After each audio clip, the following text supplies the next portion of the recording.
Hello and welcome back to your physics class. आज की class का टॉपिक है parallel plate capacitor with dielectric slab. पिछले class में हमने पैरेलल प्लेट कैपेसिटर पढ़ा था और उसमें पैरेलल प्लेट एयर कैपेसिटर और उसका कैपेसिटेंस हमने फाइंड किया था। तो आज की क्लास में हमने देखना है पैरेलल प्लेट कैपेसिटर तो होगा, लेकिन अब इन दोनों प्लेट के बीच का जो मीडियम है वो एयर नहीं है, बल्कि एक डाइलेक्ट्रिक स्लैब को इस एयर जो है इस मीडियम में इंट्रोड्यूस कर दिया गया है। तो कैपेसिटेंस पे क्या इफेक्ट पड़ेगा? तो डाइलेक्ट्रिक स्लैब जब भी इंट्रोड्यूस करते हैं तो कैपेसिटेंस इंक्रीज होता है। कैसे इंक्रीज करेगा वो हम देखेंगे। उसके पहले हमें एक कॉन्सेप्ट जानना है कि ये डाइलेक्ट्रिक स्लैब के अंदर इलेक्ट्रिक फील्ड जो होता है वो रिड्यूस्ड होता है। मतलब दोनों प्लेट के बीच जब एयर हो तो जितना इलेक्ट्रिक फील्ड होगा, सपोज ई नॉट है, तो electric field inside the dielectric slab जो होगा वो ई नॉट से कम होगा और उसको बोलते हैं रिड्यूस्ड इलेक्ट्रिक फील्ड। ये कैसे होता है? ये होता है ड्यू टू डाइलेक्ट्रिक पोलराइजेशन। तो हम पहले डाइलेक्ट्रिक पोलराइजेशन को समझ लेते हैं, तो फिर उसके बाद इसका कैपेसिटेंस कैलकुलेट करेंगे। तो डाइलेक्ट्रिक पोलराइजेशन होता क्या है? तो डाइलेक्ट्रिक का मतलब है कोई भी इंसुलेटिंग मटेरियल जिसमें कोई फ्री इलेक्ट्रॉन्स नहीं है, ऐसे मटेरियल को हम कहते हैं डाइलेक्ट्रिक। लेकिन डाइलेक्ट्रिक मटेरियल को जब भी हम किसी इलेक्ट्रिक फील्ड में रखेंगे तो उसमें एक इलेक्ट्रिक इफेक्ट ट्रांसमिट होगा।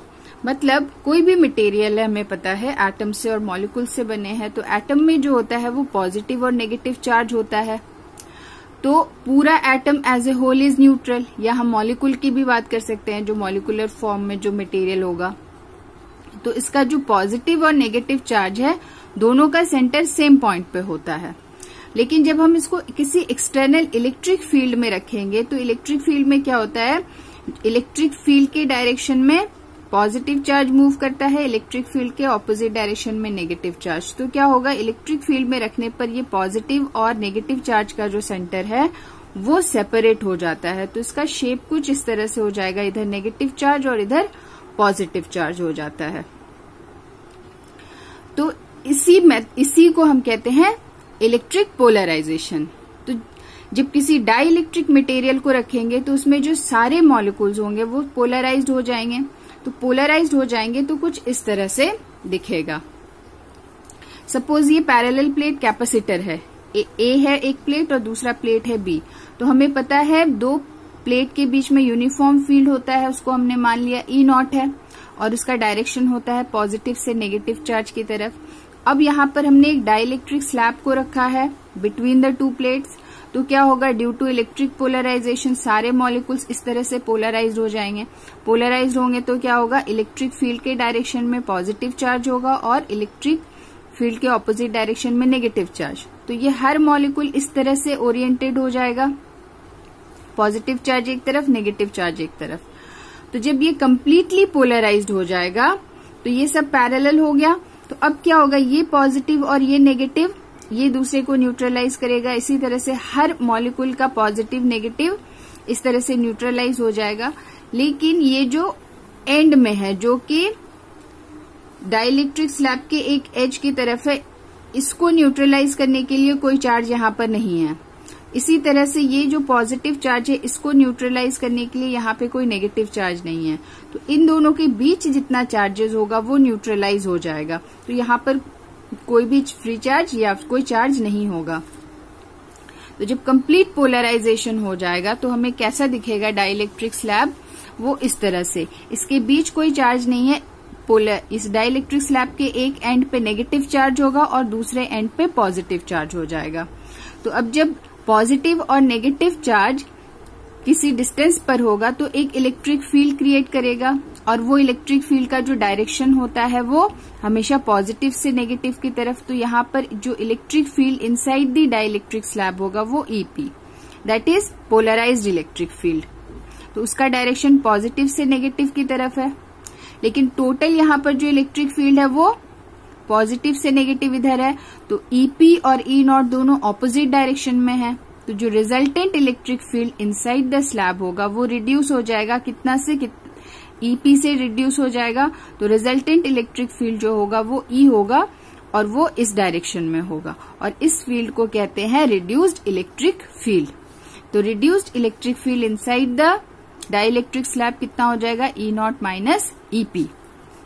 तो यहाँ पर पूरे जो कॉन्सेप्ट का कंक्लूजन क्या है कि जब भी हम किसी डाइलेक्ट्रिक स्लैब को इलेक्ट्रिक फील्ड में रखें या फिर दो पैरेलल प्लेट कैपेसिटर के बीच रखें, तो इस डाइलेक्ट्रिक स्लैब के अंदर जो इलेक्ट्रिक फील्ड होगा वो एयर में जितना इलेक्ट्रिक फील्ड है उससे कम होगा, और वो होगा इसको हम रिड्यूस्ड इलेक्ट्रिक फील्ड कहते हैं। मतलब डाइलेक्ट्रिक के अंदर रिड्यूस्ड इलेक्ट्रिक फील्ड होगा और बाहर जो है एयर में वो इससे ज्यादा होगा इलेक्ट्रिक फील्ड। इसी कॉन्सेप्ट को यूज करेंगे हम पैरेलल प्लेट कैपेसिटर का कैपेसिटेंस निकालने में, जब डाइलेक्ट्रिक स्लैब को इंट्रोड्यूस करेंगे दो प्लेट के बीच में। तो अब चलते हैं कैपेसिटर की तरफ। तो यहां पर हमने एक कैपेसिटर लिया है, पैरेलल प्लेट कैपेसिटर, जो प्लेट X है, Y है। प्लेट X में पॉजिटिव चार्ज है Q, प्लेट Y में है negative charge Q। Plate Y को अर्थिंग किया गया है, दोनों प्लेट के बीच का डिस्टेंस D है। यहाँ पर एक डाइलेक्ट्रिक स्लैब रखा गया है जिसका थिकनेस है T, और पूरा डिस्टेंस दोनों प्लेट के बीच है T। तो ये इलेक्ट्रिक फील्ड इन एयर है E0, और ये है reduced electric field inside the dielectric slab. तो अभी हम मान लेते हैं कि यहाँ पर कोई डाइलेक्ट्रिक स्लैब नहीं है, तो इलेक्ट्रिक फील्ड पूरे स्पेस में कितना होगा, E0 होगा, और उसको हम गॉस थ्योरम से लिख सकते हैं as charge density by epsilon nought. तो यहाँ पर सिर्फ इसी को डिस्क्राइब किया गया है जो भी हमने ड्रॉ किया है। We consider a parallel plate capacitor having plates X and Y separated by a small distance D. The charge on plate X is plus Q and on Y is minus Q. So if A is the area of the plate, then surface charge density on each plate will be, surface charge density का मतलब होता है charge by area। तो इसमें भी Q है, इसमें भी Q है, लेकिन सिर्फ साइन का फर्क है। तो इसमें नेगेटिव चार्ज डेंसिटी होगा Y में और X में पॉजिटिव चार्ज डेंसिटी, लेकिन मैग्नीट्यूड दोनों का सेम होगा। तो surface charge density on each plate will be sigma is equal to total charge by total area, मतलब Q बाई A। तो जब डाइलेक्ट्रिक स्लैब नहीं है, एयर में इलेक्ट्रिक फील्ड होता है, using Gauss theorem we can write, so therefore electric field between the plates in air is E0 is equal to sigma by epsilon nought, और सिग्मा है Q बाई A, तो इसको हम लिख सकते हैं as E0 is equal to Q by epsilon not A। This is equation 1। तो ये मिल गया electric field between the plates in air. अब हमने क्या किया, मान लो अब हमने डाइलेक्ट्रिक स्लैब को रखा है, तो डाइलेक्ट्रिक स्लैब के अंदर जो इलेक्ट्रिक फील्ड है वो रिड्यूस्ड है, और उसको हम लिख सकते हैं in terms of dielectric constant. मान लेते हैं ये डाइलेक्ट्रिक मीडियम का जो डाइलेक्ट्रिक कांस्टेंट है वो K है। So now we introduce a dielectric slab of dielectric constant K and thickness T between the plates X and Y। तो इसके डाइलेक्ट्रिक स्लैब के अंदर अब इलेक्ट्रिक फील्ड हमें लिखना है। तो अब हमने डाइलेक्ट्रिक स्लैब को जब रख दिया तो क्या होगा, due to electric polarisation the electric field inside the dielectric slab is reduced. So if E is the magnitude of reduced electric field inside the slab, then we can write E is equals to E0 by K, जहां पर K है dielectric constant, तो यहां पर E0 है Q by epsilon naught A, तो E will be equal to Q by K epsilon naught A। ये हो गया इक्वेशन 3। ये कहां पर है, ये इलेक्ट्रिक फील्ड है इनसाइड द डाइलेक्ट्रिक स्लैब, और E0 है इन दी एयर। अब हम यहां पर क्या देखते हैं, ये जो इलेक्ट्रिक फील्ड E है, रिड्यूस्ड इलेक्ट्रिक फील्ड है, ये थिकनेस T में है, इस पूरे रीजन में है, इस वाले डिस्टेंस में। E0 यहां पर इस डिस्टेंस में है प्लस इस डिस्टेंस में है, मतलब एयर में। तो टोटल एयर वाला डिस्टेंस कितना हो जाएगा, total distance between the to plates मतलब D minus the distance of this dielectric slab, तो D माइनस T हो जाएगा distance of the air between the plates. Okay, तो D माइनस T है distance of the air between the plates, और t है distance of the dielectric slab between the plates. तो यहाँ पर इलेक्ट्रिक फील्ड जो है वो कितने रीजन में हो गया, E not will be in the distance d minus T and E will be in the distance t। और इसको यूज करके हम potential difference between the plates लिख सकते हैं। तो now we can see the electric field E exists in the region of distance t, मतलब within the dielectric slab, and the electric field E naught exists in the region distance d minus t, मतलब air में। तो electric field को हम लिखते हैं using the relation E is equal to dv by dr। तो यहां से ये इलेक्ट्रिक फील्ड यूनिफॉर्म है, तो इसको हम लिख सकते हैं एज v बाई d मतलब जहां पर डिस्टेंस है तो potential difference will be equal to E into distance. लेकिन यहां पर E सेम नहीं है throughout the region between the plates. t distance पर है E और d माइनस t डिस्टेंस पर है E नॉट। तो therefore the potential difference between the plates x and y will be v is equal to E nought into D minus T. जितने distance में E nought होगा उसको multiply कर देंगे, तो ये हो गया potential difference in air between the plates plus E into T. E क्या है, t डिस्टेंस पर है, तो E इंटू टी ये हो जाएगा potential difference between the two ends of the dielectric slab. तो यहाँ पर total potential difference, potential scalar है तो दोनों को ऐड कर दिया, तो ये हो गया total potential difference between plates x and y। क्या है, E nought into D minus T plus E T. तो अगर पोटेंशियल डिफरेंस हमें पता है तो टोटल चार्ज जो है कैपेसिटर में Q होता है, तो हम लिख सकते हैं कैपेसिटेंस। तो उसके पहले इसको थोड़ा रीअरेंज कर लें। तो यहाँ पर E नॉट और E का वैल्यू हमने ऑलरेडी इक्वेशन 2 और 3 में फाइंड कर लिया है, उसको यहाँ सब्स्टिट्यूट करेंगे। तो E नॉट है Q by epsilon not A into D minus T, और E है Q by K into epsilon not A into T. तो यहाँ से Q by epsilon not A common आ जाएगा, Q by epsilon naught common आया, तो क्या बचेगा, ये D minus T with in bracket plus यहाँ पर T बाय K। तो ये हो गया potential difference between the plates x and y। तो अब हम लिख सकते हैं कैपेसिटेंस। कैपेसिटेंस को लिखते हैं C is equal to Q by V। तो यहाँ से कैपेसिटेंस हो जाएगा, टोटल चार्ज कैपेसिटर में Q है और पोटेंशियल डिफरेंस ये वाला एक्सप्रेशन है, दोनों को डिवाइड कर देंगे तो कैपेसिटेंस ऑफ दी कैपेसिटर मिल जाएगा। So capacitance of the capacitor is C is equal to Q by V।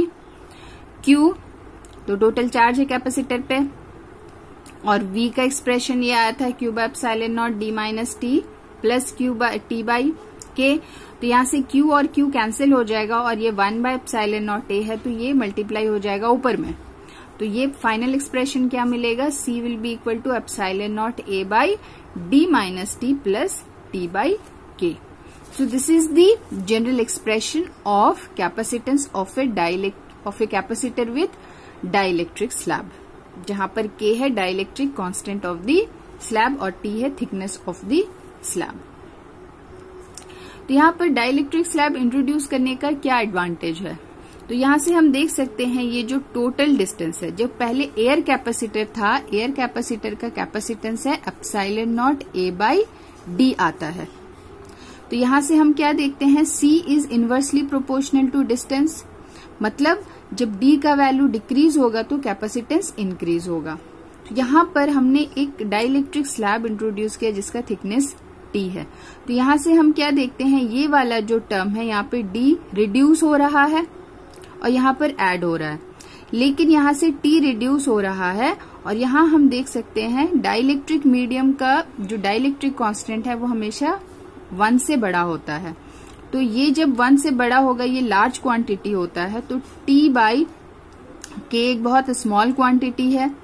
तो हमने यहाँ पे T को माइनस किया और स्मॉल क्वांटिटी ऐड किया, तो रिजल्टेंट क्या हो गया, रिजल्टेंट डिस्टेंस जो है वो D से कम हो जाएगा। D से कम होगा तो ये D डिक्रीज हो गया, D डिक्रीज हो जाएगा तो कैपेसिटेंस इंक्रीज हो जाएगा।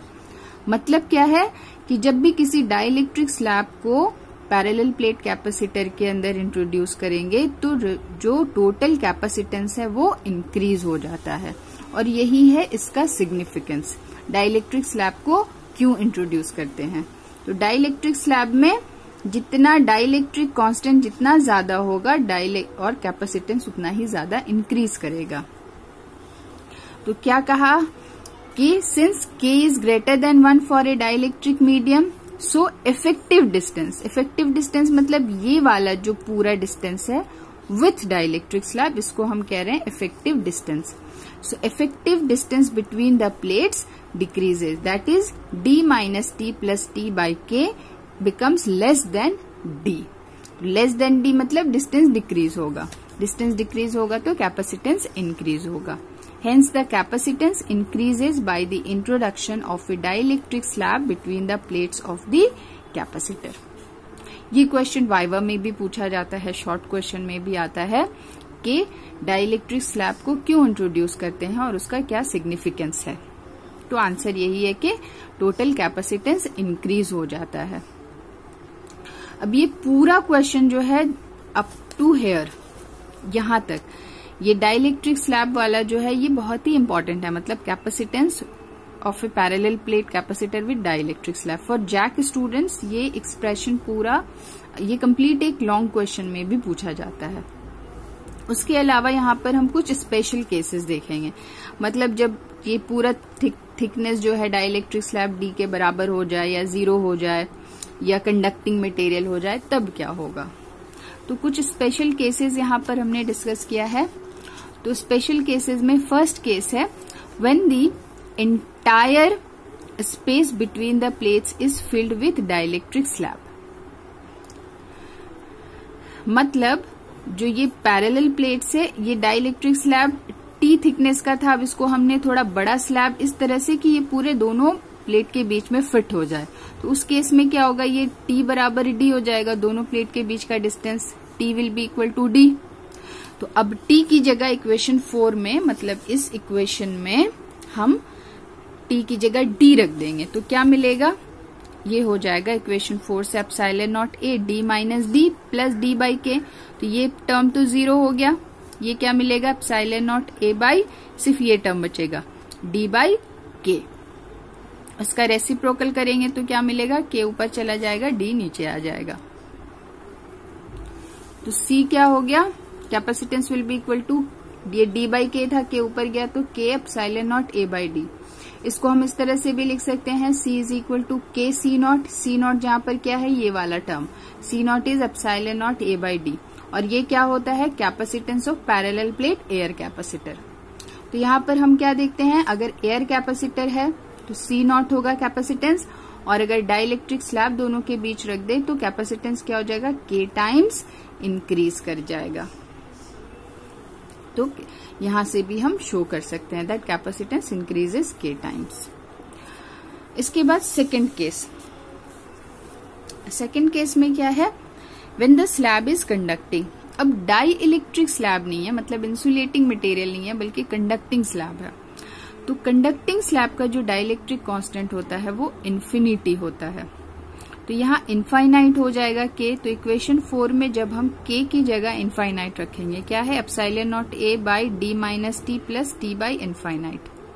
तो T by infinite anything divided by infinity become 0, तो ये वाला टर्म पूरा 0 हो जाएगा, क्या बचेगा epsilon not A by D minus T. तो यहां से तब भी हम क्या देखते हैं कि कैपेसिटेंस इंक्रीज ही हो रहा है, मतलब डी रिड्यूस हो रहा है, डी जितना भी जो अगर कंडक्टिंग मटेरियल भी रखें तब भी उस केस में भी कैपेसिटेंस इंक्रीज हो रहा है। लेकिन यहां पर जो कंडक्टिंग मटेरियल है, अगर उसका डिस्टेंस मतलब ये थिकनेस जो है वो कैपेसिटर के दोनों प्लेट के बीच के डिस्टेंस के बराबर हो जाए, मतलब पूरा स्पेस जो कैपेसिटर के बीच अगर कंडक्टिंग मटेरियल से फिल कर दे तब क्या होगा। So, but in this case, if entire space between the plates X and Y is filled with conducting material, then T will become D. तो यहाँ पर T D के बराबर हो जाएगा, तो क्या होगा T जब D के बराबर, तो ये पूरा टर्म 0 हो गया, anything divided by 0 is infinity, मतलब क्या हुआ, कैपेसिटेंस बहुत लार्ज इनफाइनाइट हो जाएगा। So capacitance will become infinite. और कैपेसिटेंस किसी कैपेसिटर का इनफाइनाइट कब होगा, जब हम पैरेलल प्लेट कैपेसिटर के बीच में जो एंटायर स्पेस है, मतलब कंप्लीटली कंडक्टिंग मटेरियल से फिल कर दें, तो उसका कैपेसिटेंस इनफाइनाइट हो जाएगा। इनफाइनाइट कैपेसिटेंस का मतलब क्या है कि infinite the ability to hold electric charge is infinity, मतलब ये पूरा स्पेस ये कंडक्टिंग मटेरियल से फिल कर दिया। अब जब यहाँ पर हम चार्ज सप्लाई कर रहे हैं, चार्ज ऐड कर रहे कैपेसिटर में, तो ये कंडक्टिंग है, तो कंडक्टिंग होगा तो क्या होगा, ये चार्ज कंडक्ट कर जाएगा, कंडक्ट करेगा तो ये कंटिन्यूअसली अर्थ में फ्लो करता रहेगा। जो फ्लो करता रहेगा तो यहाँ पे हम चार्जेस ऐड करते रहेंगे और ये मैक्सिमम लिमिट पे कभी नहीं पहुंचेगा। तो इस केस में क्या हो जाएगा, कैपेसिटर का कैपेसिटेंस इनफाइनाइट हो जाएगा। तो ये भी शॉर्ट क्वेश्चन में पूछता है, name the capacitor which has infinite capacity. तो a parallel plate capacitor filled completely with conducting material, that is the answer. तो ये हो गया आपका parallel plate capacitor with dielectric slab, और ये बहुत ही इंपॉर्टेंट है आपके बोर्ड एग्जाम के लिए। ये लॉन्ग क्वेश्चन में भी पूछा जाता है, या फिर सिर्फ कैपेसिटेंस अगर पूछ रहा है तो शॉर्ट क्वेश्चन में, मतलब 3 मार्क्स वाले क्वेश्चन में पूछता है। तो ये कुल मिला के कहीं ना कहीं से आपको ऑब्जेक्टिव में इसमें से कुछ क्वेश्चन आ सकता है, कुछ न्यूमेरिकल पूछ सकता है, तो बहुत इंपॉर्टेंट टॉपिक है। तो इसमें अगर कोई डाउट है तो आप कमेंट करके पूछ सकते हैं। तो आज की क्लास में इतना ही है, फिर नेक्स्ट क्लास में कुछ नया टॉपिक लेकर आएंगे। Till then keep learning, keep watching the videos. Thank you.